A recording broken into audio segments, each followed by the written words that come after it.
Hello everyone, welcome to module H7 in which we're going to talk about management of hydrographic data. Okay, so before we actually talk about data management, we will need to understand what is a database because that's basically what we're going to uh, that's what we're going to use when we are storing hydrographic data. So we will first talk about database. So this is module H7.1 for segment 1. So what is a database? So this is just a refresher. Probably you know this already, but there are a lot of definitions of database. The first one is actually an organized collection of logically related data. So the keyword in here is the logically related data.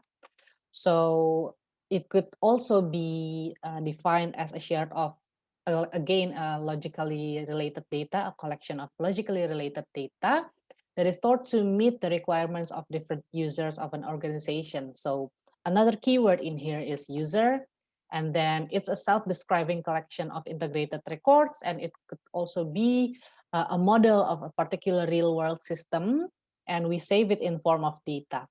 So when we're talking about database, there are actually three main parts in there. The first part is there's a common pool. So a common pool is basically just a place where you put all your data, and people should be able to access it. So a common pool could be defined as a storage, could be defined as a repository. So when we're talking about data repository, it means that we're actually talking about a place where we store our data. So the second one, there's the structured data. So the data should be structured, and we will talk about structured data later. And then it should be shareable. So people should be able to access the data. So DBMS in here is basically database management system. So database design, there are three steps of designing a database. So the first one is the conceptual phase. So in the conceptual phase, you haven't thought about what software you're going to use or what hardware you're going to use. The first thing you need to understand is to describe and define the entities that you're going to include in here. And then you also identify how your entities would be represented in the database. Do you want them to be, described in points or in lines or in areas? And also, you should ask yourself, it's going to be based on what type of scale that you're working on, what type of client that you're working on, and then that's going to be there's going to be a decision whether, for example, a shipwreck, do you want to put a shipwreck as a point or as an area? So it really depends on the scale of the project, and also it depends on the needs of the client, but you need to have your own concept of your database itself before you actually make it. So if you're thinking about the database in the conceptual phase, you need to understand what type of data that you are actually going to work with. And then you basically make, okay, I might want to digitize the coastline, for example.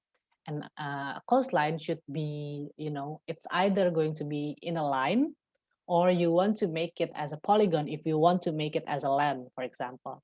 And then I want to show some shipwrecks, for example.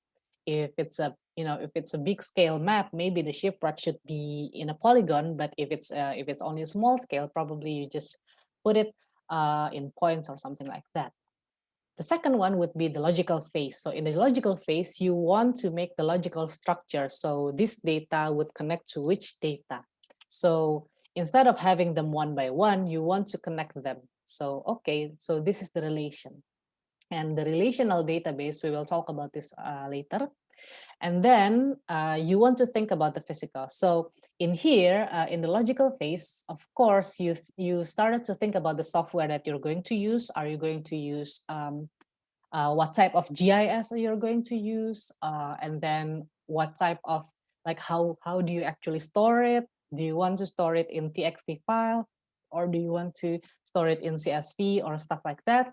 And then finally, you go into the physical phase, in which you think about the hardware, how big your data is going to be, and how it's going to be structured, how do you save your data, do you need metadata and stuff like that, and then finally you will need to define how big your disk is going to be. So a relational database basically is a type of database that stores and provides access to data that are related to one another. It is presented in tables, and you've got rows, and each rows you will have an ID or a key. So the ID is going to be probably the only row, no, the only column that will be unique. We will talk about this a bit later. And then you will have a column that holds the attributes of the data. So for example, the easiest one would be a student table, okay? So a student, you will have, for example, the table name in here, so you know what table that you're working on. And then you've got the key. So this is the key because the student ID will be unique from one another, because sometimes a student can have the same name, even the same full name, maybe a same address if they're twins, for example. And of course, they could live in the same city. So um, the only column that would be unique is basically your key column. That's basically your ID. So of course, when you're saving anything in a database, for example, again, the easiest one would be shipwrecks. They would have their own IDs, even though, for example, the type of the ship, maybe it's the same or the size of the ship would be the same, but they should have their own IDs. And then you've got your field name attribute. I think I covered it with my face. I'm sorry for that. But basically, this is the attribute. So the first row. And then each row is going to be the record. So one row, that's one record. So that's one person, for example, or that's one entity. So we are talking about the same thing in one row. And then each cell talks about a data value. So each cell could, each cell could have the same, the same data, but not in the key. Okay. So in a structured data set, you want to connect one data set to another. So again, it's going to be the conceptual, logical, and physical models that we have talked about earlier.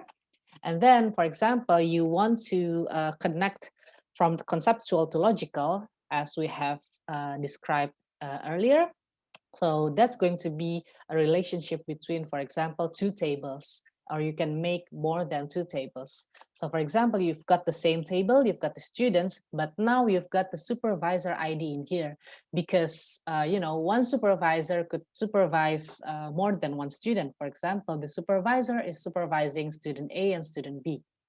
Okay, so you've got another table that is only the supervisor table, and you can actually relate this table to that other table. Okay, so after we understand about the structured data set, we know the relational data set.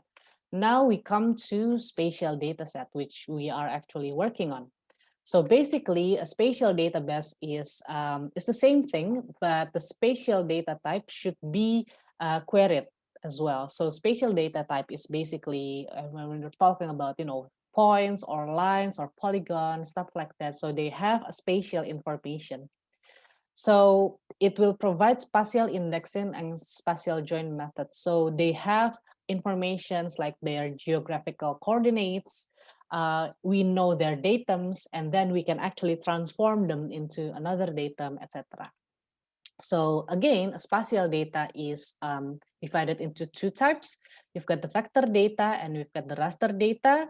Vector data are data that you can actually measure. So for example, you've got points, lines, polygons. Those are vectors. You can actually draw them.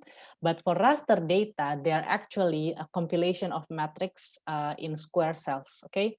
So for example, if you've got geotiff data, if you've got gridded data, gridded multi-beam, those are raster. But if you still have them as data points, then it's still in vector. So basically, if you interpolate your data, you're actually rasterizing vector data. Okay, so that's the basics of databases.